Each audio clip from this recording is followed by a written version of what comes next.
नमस्कार, मैं भारत शर्मा आप सभी का स्वागत करता हूं हमारे YouTube channel crack fact Z में। हमने पिछली वीडियो में भरत राम के प्रेम के विषय में पढ़ा था, जिसके 2 पैराग्राफों को हमने पिछली वीडियो में पढ़ लिया था और उनकी लिंक आपको डिस्क्रिप्शन से मिल जाएगी।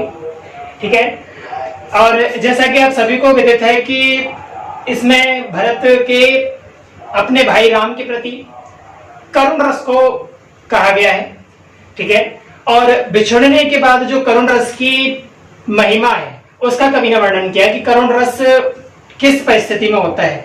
ठीक है ना, यहाँ तक कि इस बात का भी उल्लेख कवि ने किया है कि राम के साथ जो भगवान राम के साथ भरत रहा करते थे और उसके बाद का जो हाल है कि मतलब अब उनके साथ नहीं है तो उनके साथ क्या क्या घटना घट रही है। तो पहले हमने इस बात को कहा था कि पिछले जो पैराग्राफ थे उनमें हमने इस चीज को पढ़ लिया था कि वहां पर क्या होता है कि राम के विषय में कहने के लिए भरत को उठाया गया और ये कहा, उन भरत का ही कथन था कि मैं क्या कहूं, मेरे गुरुवर राम के विषय में सब कुछ कह चुके हैं। लेकिन जब वो कहना आरंभ करते हैं तो उनके पास फिर शब्द खत्म नहीं होता, वो कहते चले जाते जो पिछले के 2 पैराग्राफों में।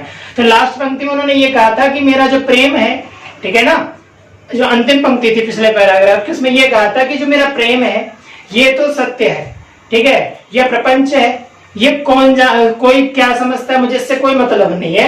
बेसिकली मेरा प्रेम है वो राम जानते हैं, मुनिवर जानते हैं। ठीक है, अब उसके आगे कहते हैं कि भूपति मरम प्रेम पर राखी, ठीक है, जननी कुमति जगत सब साखी। ठीक है, कहा कि भूपति माने भूमि के स्वामी, तो भूमि के स्वामी से अभिप्राय क्या होगा, तो कहते हैं कि दशरथ। ठीक है ना, क्योंकि उस समय राजा तो दशरथ ही थे ना। तो कहा कि भूपति मरण प्रेम पर राखी। कवि कहते हैं, तुलसीदास जी कहते हैं, भरत जी कहते हैं, क्या कहते हैं कि भूपति माने भूमि के स्वामी अर्थात राजा दशरथ क्या कह रहे, मरण प्रेम पर राखी, प्रेम के प्रण को, प्रेम में प्रण को, ठीक है ना, जो उन्होंने प्रण लिया था उस प्रण को रखते हुए, उस प्रण की लाज रखते हुए मरण माने मृत्यु को प्राप्त हो गए।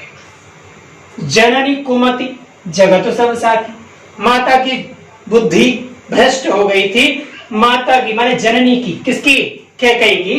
तो कहा कि जननी कुमति जगत सब साखी, कि माता की कुबुद्धि अर्थात भ्रष्ट बुद्धि की क्या, जगत सब साखी, सारा का सारा जगत उसका साक्षी है।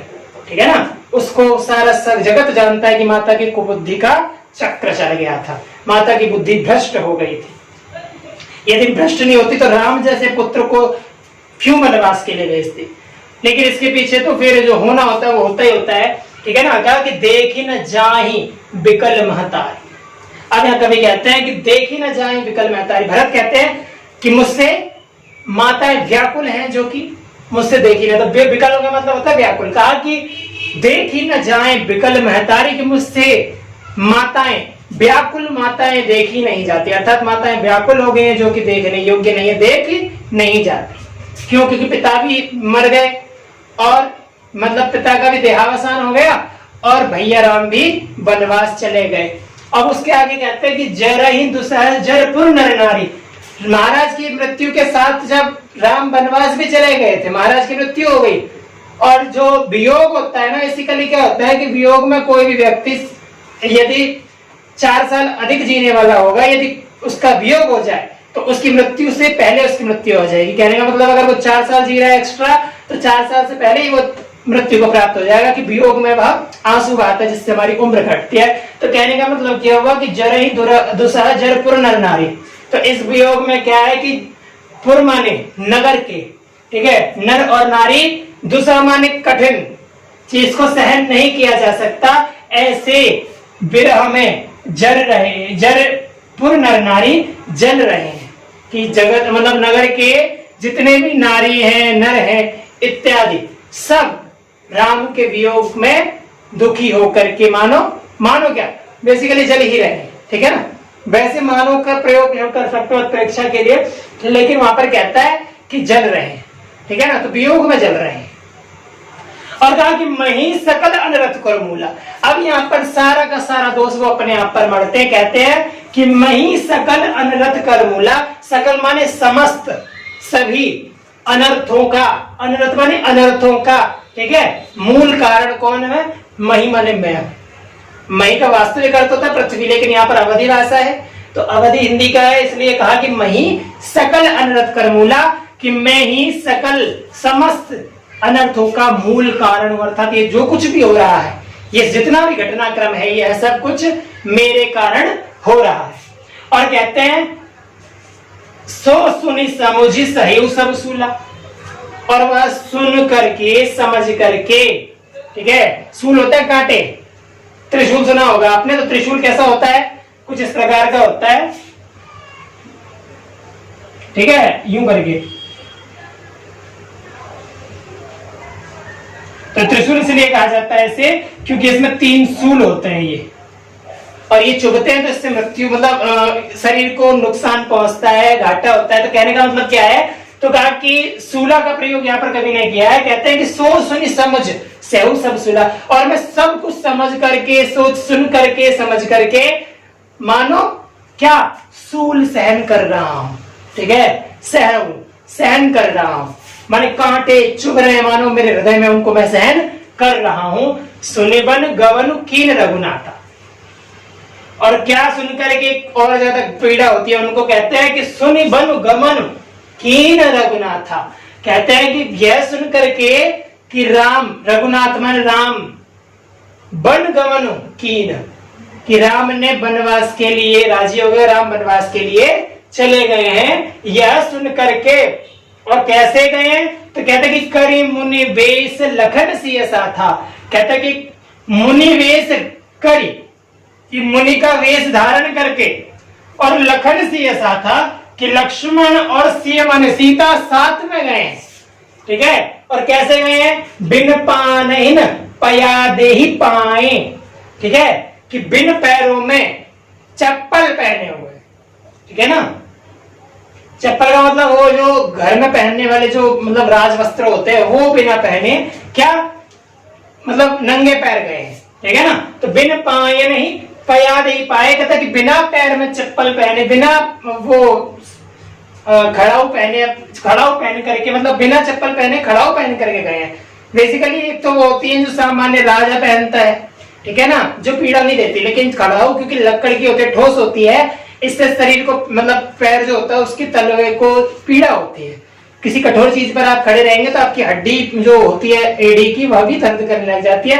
तो राम क्या, लक्ष्मण और सीता भी उन चप्पलों को पहन करके गए थे, उन खड़ाऊओं को, लकड़ी की चप्पलों को जिनको खड़ाऊ कहते हैं, उनको पहन करके गए थे, ठीक है। और कहा कि सकरु सा की रहे हुए घाये, कहते हैं कि शंकर माने सकरु माने शंकर, भगवान शंकर माने भगवान शिव, साखी माने साक्षी है। यह सब सुन करके रहे हुए ही घाये, यह सब घाव मानो मुझे घाव विदीर्ण कर रहे हैं, मुझे छेद रहे हैं, मुझे पीड़ा उत्पन्न कर रहे हैं। अर्थात ये सब घटनाक्रम सुन करके मानो मुझे और पीड़ा हो रही है, ये घाव मुझे लग रहे हैं, ठीक है ना। तो यहाँ पर मुझे घाव लग रहे हैं, किसके, क्या, ये सब सुन करके मानो मुझे घाव विदीर्ण कर रहे हैं। बहुर निहार निषादे स्नेह। अब आप ध्यान देना बच्चे कि कोई भी व्यक्ति, जब आपका अपना भाई है, ठीक है, आपका एक अपना भाई है और उस भाई का प्रेम आपसे सबसे अधिक है, लेकिन एक ऐसी अवस्था आती है कि उसको आप प्रेम नहीं कर पाते, आपके स्थान पर दूसरे लोग उससे प्रेम करने लग जाते हैं। भले वो उसके पति पत्नी वगैरह नहीं होते, लेकिन दूसरे माने कुछ दिखावा करने लग जाते हैं, और आप जब सामने होते तो आपके सामने ज्यादा ही कुछ करके दिखाते हैं। और भाई भी आपका उससे मतलब स्नेह करता है, लेकिन आपसे ज्यादा करता है, लेकिन आपको उसमें पीड़ा उत्पन्न हो जाती है। क्योंकि आपका अपना भाई है, कि हमारे होते सोते दूसरा बंदा ऐसा क्या कैसे कर सकता है प्रेम इतना, हमसे ज्यादा प्रेम कोई नहीं करता। ऐसा कृष्ण के साथ, राधा के साथ भी हुआ था कि राधा को कृष्ण को राधा कहती है कि मेरे से ज्यादा प्रेम तुमको कोई नहीं करता, मुझसे ज्यादा प्रेम कोई करता ही नहीं है, ठीक है ना। तो कहने का मतलब क्या है, तो वहां पर वो दिखाते हैं कि राम वो कृष्ण ही कृष्ण है, मतलब राधा ही राधा नजर आती है सारी गोपियों उनको, ठीक है ना। तो कहने का अभिप्राय यहाँ पर क्या है, तो कहने का मतलब ये है कि वो जो प्रेम होता है वो अपने लिए होता है, ठीक है, लेकिन अपने किसी को कोई अन्य प्रेम कर जाए तो वो घाव ऐसा लगता है कि मानो और भयंकर पीड़ा देने वाले होते हैं।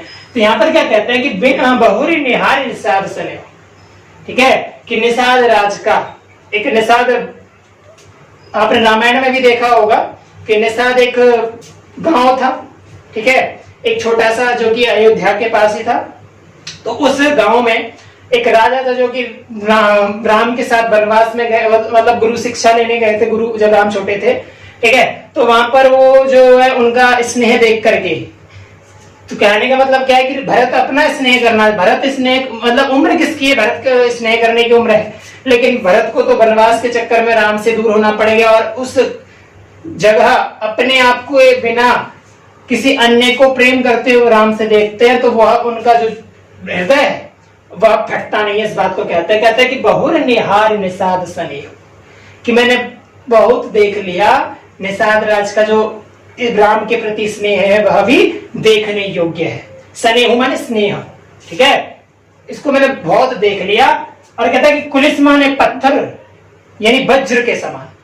आपको शायद उल्लेख मैंने किया था कि दधीच की एक किसी वीडियो में मैंने उल्लेख किया था कि महर्षि दधीचि की जो हड्डी है उनसे इंद्र का वज्र बना है, वो सबसे कठोर है, यदि किसी के लग जाए तो उसकी मृत्यु निश्चित है।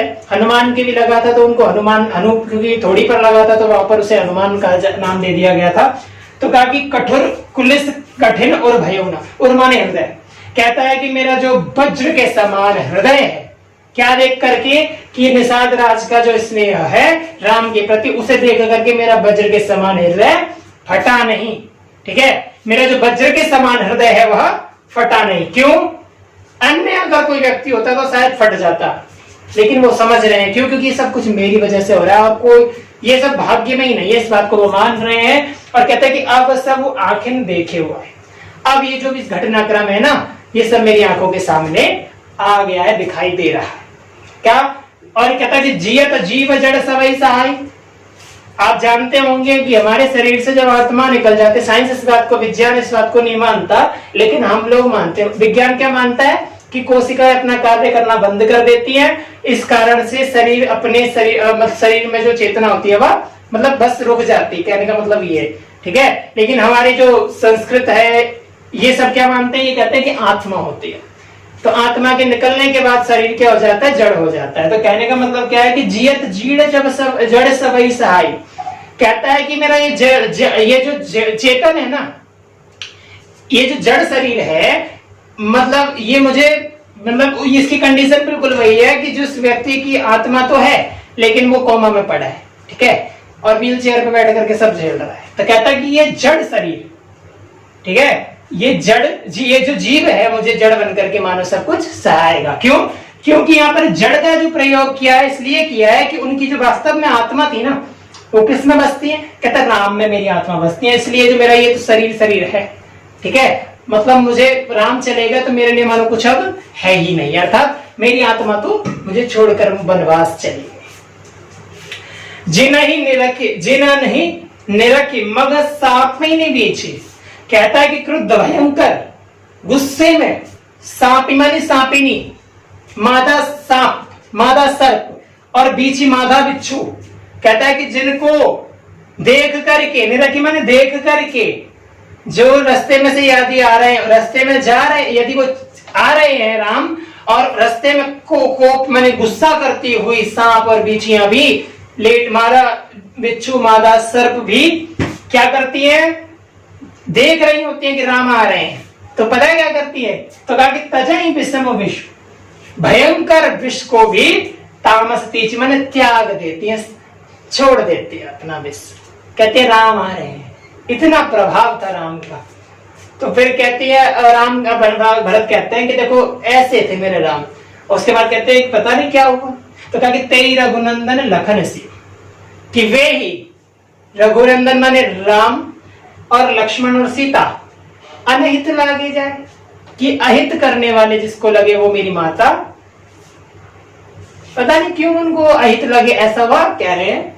कहा कि तासु तनय तजी, ठीक है, तासु माने उनका, किसका, कैकेयी का, तनय तजी मैं पुत्र, ठीक है, तजी माने वह पुत्र, तनय दुस्सह दुख देव सहाविकाई, तो देव शब्द जो बच्चे ऊ का व हो जाता है तो शब्द बनता है दैव, इसका मतलब होता है भाग्य।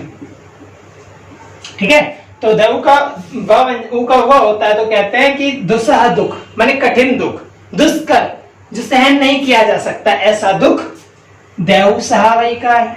न जाने राम, अब क्योंकि माता ने तो करना था जो कर दिया, इसका मतलब क्या हुआ कि जो दुस्सह दुख है अर्थात राम से बिछड़ने का जो दुख है वो मुझसे भाग्य सहन करवाएगा ही, और इसके अतिरिक्त कोई चारा नहीं है। ठीक है, अब यहाँ पर प्रेमपन में भी अनुप्रास अलंकार है, जननी जगतु में भी अनुप्रास अलंकार है, सब साखी में अनुप्रास अलंकार है, इत्यादि इत्यादि सब जितने भी नीले पेन से मैंने अंडरलाइन किए हैं सब में अनुप्रास अलंकार है। ठीक है, और भाषा शैली आप देखेंगे तो अवधि हिंदी का प्रयोग भाषा का कवि ने यहाँ किया है। धन्यवाद।